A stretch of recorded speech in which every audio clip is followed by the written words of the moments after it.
തിരുവനന്തപുരം തൈക്കാട് ആശുപത്രിയിലെ ഗർഭസ്ഥ ശിശുവിന്റെ മരണത്തിൽ പ്രതിഷേധം ശക്തം. കുഞ്ഞിന്റെ മൃതദേഹം വിട്ടുകൊടുക്കാത്തതിൽ ആശുപത്രിക്ക് മുന്നിലാണ് ബന്ധുക്കൾ പ്രതിഷേധിക്കുന്നത്. അതേസമയം സംഭവത്തിൽ മെഡിക്കൽ കോളേജ് പോലീസ് കേസെടുത്തു. കുടുംബത്തിന്റെ പരാതിയിലാണ് പോലീസ് നടപടിയെടുത്തത്. കഴിഞ്ഞ 17-ാം തീയതിയാണ് കഴക്കൂട്ടം സ്വദേശിയായ ലിബുവിന്റെയും പവിത്രയുടെയും 8.5 മാസം പ്രായമുള്ള ഗർഭസ്ഥ ശിശു മരിച്ചത്. വിവരങ്ങളുമായി ടിൻഡു ദാസ് ഒപ്പം ചേരുന്നു. ടിൻഡു, എന്താണ് ഏറ്റവും പുതിയ വിവരങ്ങൾ?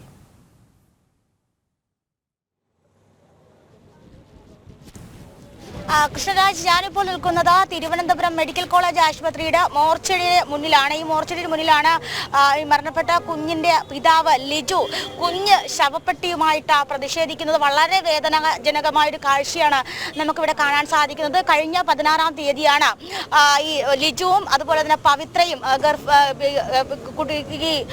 ഗർഭിണിയായിരിക്കെ ഇത്തരത്തിൽ തൈക്കാട് ആശുപത്രിയിൽ ചികിത്സയ്ക്കെത്തുന്നത്. തൈക്കാട് ആശുപത്രിയിൽ തന്നെയായിരുന്നു പവിത്ര ചികിത്സ തുടർന്നത്. 16-ാം തീയതി രാത്രി പവിത്രയ്ക്ക് വയറിന് ഒരു ചെറിയ വേദന വരുന്നു. തൈക്കാട് ആശുപത്രിയിൽ എത്തുന്ന സമയത്ത് ഡോക്ടർ പവിത്രയോട് പറഞ്ഞു വിട്ടത് കുഞ്ഞ് ഉറങ്ങുകയാണ്, വീട്ടിൽ പോകണമെന്നാണ്. രാത്രി പവിത്രയും ലിജുവും വീട്ടിലേക്ക് പോകുന്നു. പിറ്റേന്ന് സമാനമായ രീതിയിൽ മരണപ്പെട്ടിട്ട് ഇന്ന് 3 ദിവസം പിന്നിടുകയാണ്. ഈ 3 ദിവസമായിട്ട് കുട്ടിയുടെ മൃതദേഹം വിട്ടുകൊടുത്തിട്ടില്ല. കുട്ടിയുടെ മൃതദേഹം പ്രതിഷേധിച്ചാണ് പിതാവ് ഇത്തരത്തിൽ ഇവിടെ പ്രതിഷേധിച്ചത്. ഈ മൃതദേഹം വിട്ടുകൊടുക്കാത്തതിന് ആശുപത്രി അധികൃതർ എന്ത് കാരണമാണ് പറയുന്നത്? പുറത്തെടുത്തു. പക്ഷേ പുറത്തെടുത്ത് ഇത്രയും ദിവസമായിട്ടും ഇവർ അതിൻ്റെ ഓട്ടോപ്സി റിപ്പോർട്ട് തയ്യാറാക്കി നമുക്ക് തരികയോ അല്ലെങ്കിൽ നടപടികൾ പൂർത്തിയാക്കി നമ്മൾ കുട്ടിയുടെ ബോഡി നമ്മളെ ഏൽപ്പിക്കുകയോ ചെയ്തിട്ടില്ല. ഈ നേരം വരെ ഞങ്ങൾ പ്രതീക്ഷിച്ചുകൊണ്ടിരിക്കുകയാണ് ഈ ഒരു കാര്യത്തിന് വേണ്ടിയിട്ട്. നിങ്ങളുടെ ഭാഗത്ത് തൈക്കാട് ആശുപത്രിയിൽ നിന്നും അനാസ്ഥ ഉണ്ടായിട്ടുള്ളൊരു വിശ്വാസം തന്നെയാണോ? ഉറപ്പായിട്ടും. അതുകൊണ്ടാണല്ലോ അവരുടെ ഇടപെടൽ ഇവിടെ ശരിക്കും നടന്നിട്ടുണ്ട്. ഇപ്പോൾ ഇവർ പറയുന്നപ്പോൾ രാവിലെ കുട്ടിയുടെ ബോഡി വിട്ട് തരുമെന്നായിരുന്നു അറിയിച്ചിരുന്നത്. ഇപ്പോൾ നമ്മൾ ആ സമയം തൊട്ട് ഇവിടെ നിൽക്കുന്നു. ഇത്രയും നേരം കഴിഞ്ഞിട്ടും കുട്ടിയുടെ ബോഡി ഇതുവരെ കിട്ടിയില്ല. ഇവിടെ പ്രതിഷേധിക്കാൻ തുടങ്ങിയ വീഡിയോകളൊക്കെ വന്നതിന് ശേഷം മാത്രമാണ് കുട്ടിയുടെ ബോഡി പോലും മോർച്ചറിയിലേക്ക് കൊണ്ടുവന്നത്. മോർച്ചറിയിലേക്ക് കൊണ്ടുവന്ന് ഇപ്പോൾ അവിടെ വെച്ചിരിക്കുകയാണ്. ഇതുവരെയും അത് ഒന്നും ചെയ്തിട്ടില്ല. ഇപ്പോൾ പറയുന്ന ഒരു വിശദീകരണം എന്ന് പറഞ്ഞാൽ തൈക്കാട് ഹോസ്പിറ്റലിൽ എൻ്റെ ഭാര്യയെ ചികിത്സിച്ച മൊത്തം ഡീറ്റെയിൽസും ഇവിടെ എത്തിയാൽ മാത്രമേ അവർക്ക് ഇതൊക്കെ ചെയ്യാൻ പറ്റുള്ളൂ, ഓട്ടോപ്സി ചെയ്യാൻ പറ്റുള്ളൂ, കുട്ടിയുടെ ബോഡി വിട്ടുതരാൻ പറ്റൂ എന്നാണ് അവർ പറയുന്നത്. 16-ാം തീയതി രാത്രി തൈക്കാട് ആശുപത്രിയിൽ പവിത്രയ്ക്ക് വയറുവേദനയായിട്ട് പോകുന്നു. അന്ന് രാത്രി കുട്ടിക്ക് അനക്കമില്ലാതെ പോകുന്നു. ഡോക്ടർ അന്ന് രാത്രി നിങ്ങളോട് എന്താ പറഞ്ഞ് വീട്ടിലയച്ചത്?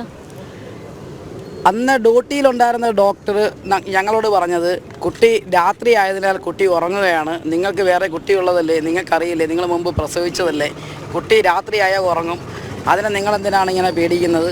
അപ്പോൾ ഞങ്ങൾ ഇങ്ങനൊരു ഇത്രയും ഒരു ആക്റ്റീവായിട്ടൊരു കുട്ടി, ഇത്രയും അനക്കം ഉണ്ടായിരുന്നൊരു കുട്ടി പെട്ടെന്ന് അനക്കമില്ലാതെ കൊണ്ടുവന്നത്. അപ്പം ഞങ്ങളിതെല്ലാം പറഞ്ഞിട്ടും അത് കാര്യമായി എടുക്കുകയോ വേണ്ട പരിശോധനകൾ നടത്തുകയോ ഒന്നും ചെയ്തില്ല. ഒരുപക്ഷെ അപ്പോൾ ആ പരിശോധന നടത്തി കുട്ടിയുടെ സ്റ്റേജ് എന്താണെന്ന് മനസ്സിലാക്കി അപ്പോൾ സിസേറിയൻ ചെയ്ത് കുട്ടിയെ പുറത്ത് എടുത്തിരുന്നെങ്കിൽ ഒരുപക്ഷെ ഈ കുഞ്ഞ് ഇപ്പം ജീവിച്ചിരുന്നിരുന്നേ. തീർച്ചയായും കൃഷ്ണരാജ്, ഈ കുട്ടിയുടെ മരണത്തിൽ തൈക്കാട് ആശുപത്രിക്കെതിരെയാണ് ഇവർ ഗുരുതരമായിട്ടുള്ള ആരോപണങ്ങൾ ഉന്നയിക്കുന്നത്. എന്തായാലും വലിയ രീതിയിലുള്ള ഒരു വിഷമകരമായ കാഴ്ചയാണ് നമുക്ക് തിരുവനന്തപുരം മെഡിക്കൽ കോളേജ് ആശുപത്രിയിലെ മോർച്ചറിയിൽ നിന്നും പങ്കുവയ്ക്കാൻ കഴിയുന്നത്. ശവപ്പെട്ടിയുമായിട്ട് പ്രതിഷേധിക്കുന്ന ഒരു കാഴ്ചയാണ് നമുക്കിവിടെ കാണാൻ സാധിക്കുന്നത്. ഗർഭസ്ഥ ശിശു മരിച്ചു. ആ കുഞ്ഞിനെ വിട്ടുകിട്ടാൻ അച്ഛൻ ശവപ്പെട്ടിയുമായി സമരമിരിക്കുന്നു, പ്രതിഷേധിക്കുന്നു. വളരെ വേദനാജനകമായ കാഴ്ചയാണ്. വിവരങ്ങൾ നൽകിയത് ടിൻഡു ദാസ്.